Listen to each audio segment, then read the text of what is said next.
এরপর আমরা বাংলাদেশের সর্বদক্ষিণ নিয়ে আলোচনা করব। দক্ষিণ বাংলাদেশের দক্ষিণের যে জেলা রয়েছে, জেলার নাম কি? কক্সবাজার। বাংলাদেশের সর্বদক্ষিণের জেলা কক্সবাজার। থানার নাম হচ্ছে টেকনাফ। থানার নাম টেকনাফ। ইউনিয়নের নাম কি? ইউনিয়নের নাম হচ্ছে সেন্ট মার্টিন। ইউনিয়নের নাম সেন্ট মার্টিন এবং স্থানের নাম হচ্ছে সেরাদ্বীপ। এটা একটু বড় হয় যে না মনে থাকে কি? এগুলো তো মনে থাকে না, এর জন্য এটা একটা শর্টকাট টেকনিক আছে। সেই টেকনিকটা তোমাদের লিখে দিচ্ছি, এটা একটু নোট করে রাখো। তো তোমরা বাংলাদেশের সর্বদক্ষিণের যে দিকগুলো রয়েছে, এটা যে টেকনিকের মধ্যে মনে রাখতে পারো সেটা হচ্ছে কক্সবাজারে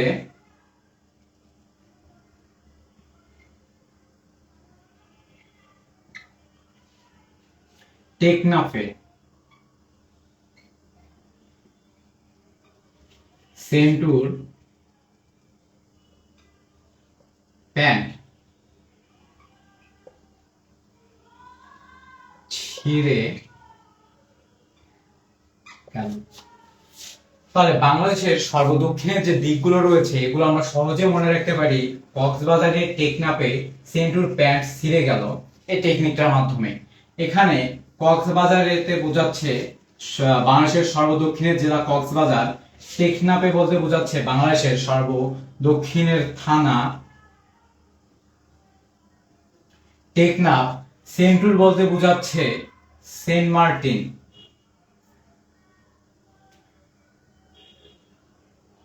সেন্ট মার্টিন যা বাংলাদেশের সর্বদক্ষিণের ইউনিয়ন। এবং ছিঁড়ে গেল, ছিঁড়েতে বোঝাচ্ছে বাংলাদেশের সর্বদক্ষিণের স্থান সেরাদ্বীপ। তো কক্সবাজারে টেকনাফে সেন্টুর প্যান্ট ছিঁড়ে গেল এই টেকনিকটার মাধ্যমে আমরা সহজে বাংলাদেশের সর্বদক্ষিণের যে অঞ্চলগুলো রয়েছে, যে জেলা, থানা, ইউনিয়ন এবং স্থান রয়েছে, এগুলো সহজেই মনে রাখতে পারি। তো এবার আমরা এই কক্সবাজার, টেকনাফ, সেন্ট মার্টিন, সেরাদ্বীপ নিয়ে একটু বিস্তারিত আলোচনা করব।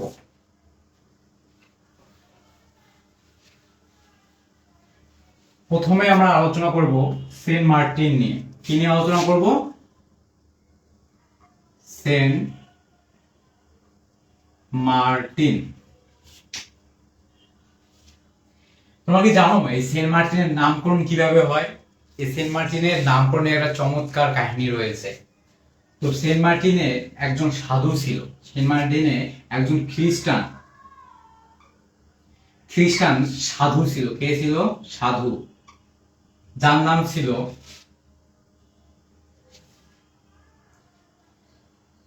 মার্টিন। যার নাম কি ছিল? মার্টিন। তাহলে খ্রিস্টান সাধু মার্টিনের নাম অনুসারে সেন্ট মার্টিন নামটা কিভাবে আসে?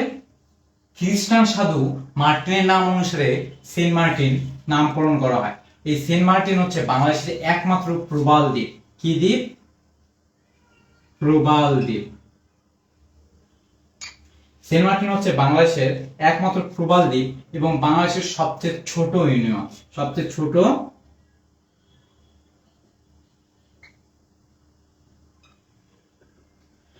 প্রশ্ন আছে বাংলাদেশের প্রবাল দ্বীপ কোনটি বা নিচের কোনটি বাংলাদেশের একমাত্র প্রবাল দ্বীপ? উত্তর কি দিবা? Saint Martin. বাংলাদেশের বাংলাদেশের সবচেয়ে ছোট যে ইউনিয়ন রয়েছে সেই ছোট ইউনিয়নের নাম হচ্ছে সেন্ট মার্টিন। এই সেন্ট মার্টিনে পাওয়া যায় এক ধরনের বালু যাকে বলা হয় সিলিফা বালু। কি বালু? সিলিফা বালু। এই সিলিফা বালুকে আবার ব্ল্যাক গোল্ড বা কালো সোনা বা ব্ল্যাক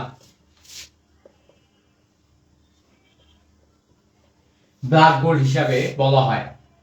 তো দেখো ব্ল্যাক গোল্ড বলে কি, ব্ল্যাক গোল্ড বলতে তোমরা কি বুঝো? কালো সোনা না? এখন যদি তোমার প্রশ্ন পরীক্ষা এইভাবে আসে, নিচের কোন ব্ল্যাক গোল্ড বলতে নিচের কোনটিকে বোঝায়? প্রশ্ন আসতে পারে তোমার এইভাবে, অপশনগুলো এইভাবে আসতে পারে: সোনা, কয়লা,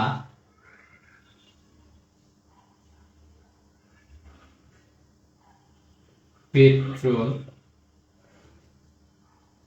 সিলিফা, বালু। তো তোমরা যখন দেখবা যে ব্ল্যাক গোল্ড, ব্ল্যাক গোল্ড দেখে তোমাদের মাথায় অটোমেটিক কি চলে আসবে, যে কয়লা। কয়লা তো কালো হয়, হয়তো বা কয়লা কি ব্ল্যাক গোল্ড বলা হয়, কিন্তু এটা না।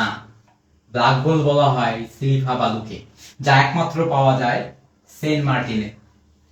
বুঝছো সবাই যে ব্ল্যাক গোল্ডকে বলা হয়, ব্ল্যাক গোল্ড বলা হয় সিলিফা বালুকে।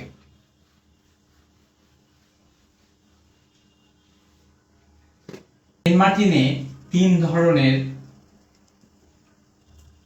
কচ্ছপ পাওয়া যায়। কয় ধরনের কচ্ছপ পাওয়া যায় সেন্ট মার্টিনে? 3 ধরনের কচ্ছপ পাওয়া যায়, যার নাম হচ্ছে অলিভ টার্টল,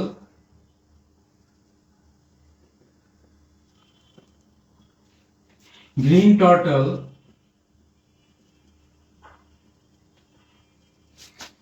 এবং 3 নাম্বারটির নাম হচ্ছে অক্সিবল। তাহলে সেন্ট মার্টিনে যে 3 ধরনের কচ্ছপ পাওয়া যায় সেগুলোর নাম হচ্ছে অলিভ টার্টল, গ্রিন টার্টল এবং অক্সিবল। এই সেন্ট মার্টিনে রয়েছে মাছ আহরণ কেন্দ্র। সেন্ট মার্টিনে কি রয়েছে? মাছ আহরণ কেন্দ্র। প্রশ্ন আছে কোথায়, বাংলাদেশের কোথায় মাছ আরোহণ কেন্দ্র রয়েছে? মাছ আরোহণ কেন্দ্র রয়েছে বা রয়েছে সেন্ট মার্টিনে। কক্সবাজার নামটা কিভাবে আসছে, এটা তো ইতিহাস জানা দরকার। আমরা কক্সবাজার নিয়ে পড়বো, কক্সবাজারের ইতিহাস জানবো না, এটা তো হতে পারে না। তো কক্সবাজারের নামকরণ হয় ইংরেজ, একজন ইংরেজ অফিসার রয়েছিল, একজন ইংরেজ অফিসার ছিল যার নাম ছিল হিরক কক্স। এই হিরক কক্সের নাম অনুসারে কক্সবাজারের নামকরণ করা হয়। কক্সবাজারের পূর্ব নাম, কক্সবাজারের পূর্ব নাম হচ্ছে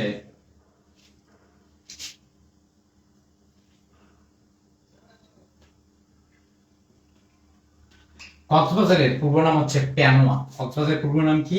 প্যানোয়া। এই প্যানোয়া শব্দের অর্থ হচ্ছে হলুদ ফুল। এক ধরনের হলুদ ফুল পাওয়া যায় কক্সবাজারে, যার নাম হচ্ছে প্যানোয়া। এই প্যানোয়া ছিল কক্সবাজারের পূর্ব নাম। এই কক্সবাজারের আরো 2টি পূর্ব নাম ছিল, যাদের নাম হচ্ছে পালঙ্কি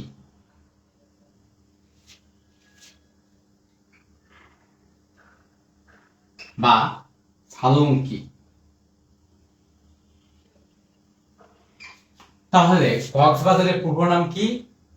প্যানোয়া। কক্সবাজারের পূর্ব নাম হচ্ছে প্যানোয়া। প্যানোয়া অর্থ হচ্ছে হলুদ ফুল। প্যানোয়া অর্থ হচ্ছে হলুদ ফুল। কক্সবাজারের পূর্ব নাম প্যানোয়া এবং অপর 2টি পূর্ব নাম হচ্ছে পালঙ্কি বা ফালঙ্কি। পালঙ্কি বা ফালঙ্কি।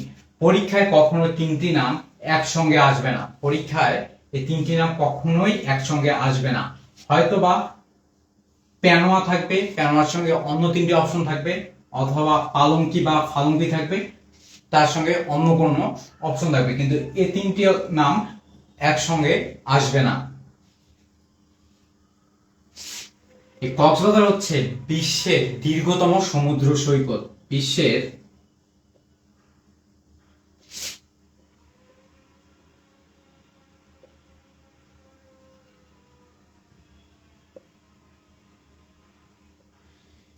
দীর্ঘতম সমুদ্র সৈকত হচ্ছে কক্সবাজার, যার আয়তন 120 কিলোমিটার। কক্সবাজারের যে সমুদ্র সৈকত রয়েছে তার দৈর্ঘ্য কত? 120 কিলোমিটার। এই কক্সবাজারে রয়েছে মেরিন ড্রাইভ সড়ক।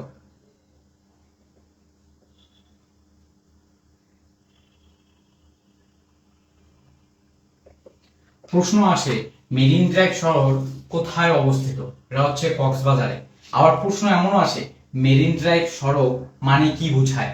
এই মেরিন ড্রাইভ শহর অর্থ বোঝায় সমুদ্র ঘেঁষা রাস্তা, অর্থাৎ সমুদ্র, এটা সমুদ্র, এটা একটা সমুদ্র, এই সমুদ্রের পাশে একটা রাস্তা রয়েছে, এই রাস্তাটাকে বলা হয় মেরিন ড্রাইভ। তাহলে মেরিন ড্রাইভ সড়ক অর্থ হচ্ছে সমুদ্র ঘেঁষা,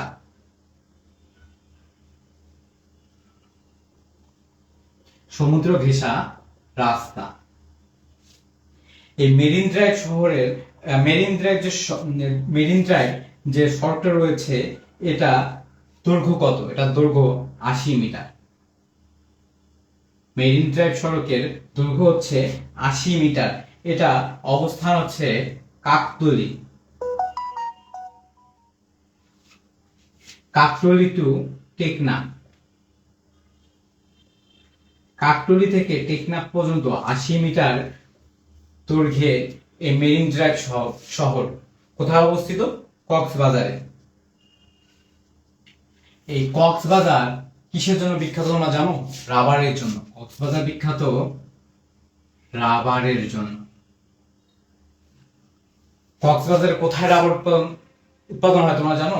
রামুতে। কক্সবাজারের রামু। তাই কক্সবাজারের রামুতে রাবার উৎপাদন হয় এবং কক্সবাজারের রামু হচ্ছে রাবারের জন্য বিখ্যাত।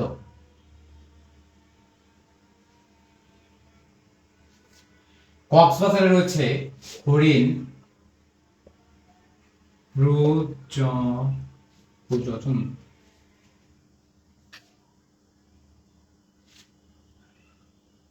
হরিণ প্রজনন কেন্দ্র। হরিণ প্রজনন কেন্দ্র কোথায় রয়েছে? কক্সবাজারে। কক্সবাজারে হরিণ প্রজনন কেন্দ্র অবস্থিত। এই কক্সবাজার বিখ্যাত কিসের জন্য? রাবারের জন্য। কক্সবাজার বিখ্যাত রাবারের জন্য। এই কক্সবাজারে কক্সবাজার আবার সামুদ্রিক মাছের জন্য বিখ্যাত। কক্সবাজার সামুদ্রিক মাছের জন্য বিখ্যাত, রাবারের জন্য বিখ্যাত। এখানে রয়েছে হরিণ প্রজনন কেন্দ্র।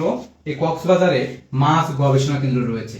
যেহেতু কক্সবাজার সামুদ্রিক মাছের জন্য বিখ্যাত, এখানে কি রয়েছে? মাছ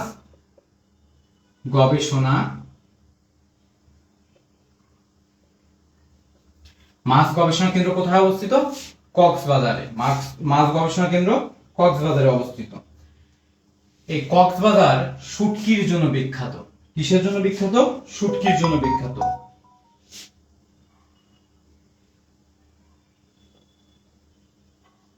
কক্সবাজার বিখ্যাত শুটকির জন্য।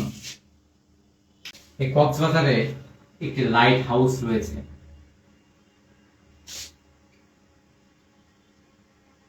বা বাতিঘর। কক্সবাজারে একটি লাইট হাউস বা বাতিঘর রয়েছে যা প্রতিষ্ঠা করে ইংরেজরা। লাইট হাউস প্রতিষ্ঠা করে কে? ইংরেজরা। এই লাইট হাউসটা প্রতিষ্ঠা করে 1948 সালে। 1947 সালে। কত সালে? 1947 সালে। তাহলে কক্সবাজারে কি রয়েছে? Light house. বাংলাদেশের কোথায় লাইট হাউস রয়েছে? কক্সবাজারে। লাইট হাউস মানে কি? লাইট হাউস অর্থ হচ্ছে বাতিঘর। লাইট হাউস অর্থ হচ্ছে বাতিঘর। এই বাতিঘরটি প্রতিষ্ঠা করে ইংরেজরা। ইংরেজ শাসন আমলে এটি প্রতিষ্ঠিত করে। এরা কত সালে প্রতিষ্ঠা করে? 1947 সালে। কত সালে? 1947 সালে। তো এই ছিল আমাদের কক্সবাজার নিয়ে আলোচনা। এরপর আমরা দেখব সেরা দ্বীপ। এবার আমরা সেরা দ্বীপ নিয়ে আলোচনা করব।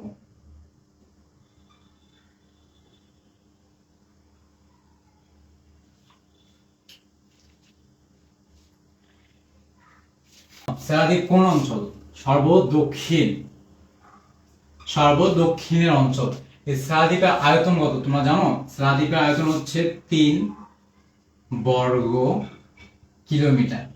সেরা দ্বীপের আয়তন হচ্ছে 3 বর্গ কিলোমিটার। এটি বাংলাদেশের সবচেয়ে ছোট দ্বীপ।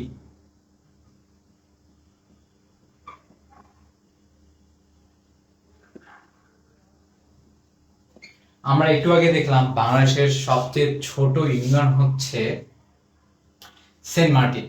বাংলাদেশের সবচেয়ে ছোট ইউনিয়নের নাম কি? Saint Martin. এবার আমরা দেখলাম বাংলাদেশের সবচেয়ে ছোট দ্বীপ। বাংলাদেশের সবচেয়ে ছোট দ্বীপের নাম কি? সেরা দ্বীপ। এই সেরা দ্বীপের অপর নাম রয়েছে, যার নাম হচ্ছে সেউদিয়া দ্বীপ।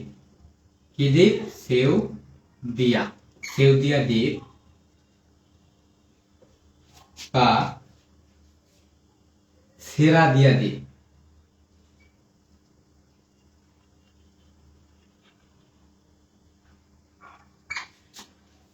তাহলে সেরা দ্বীপের আয়তন কত?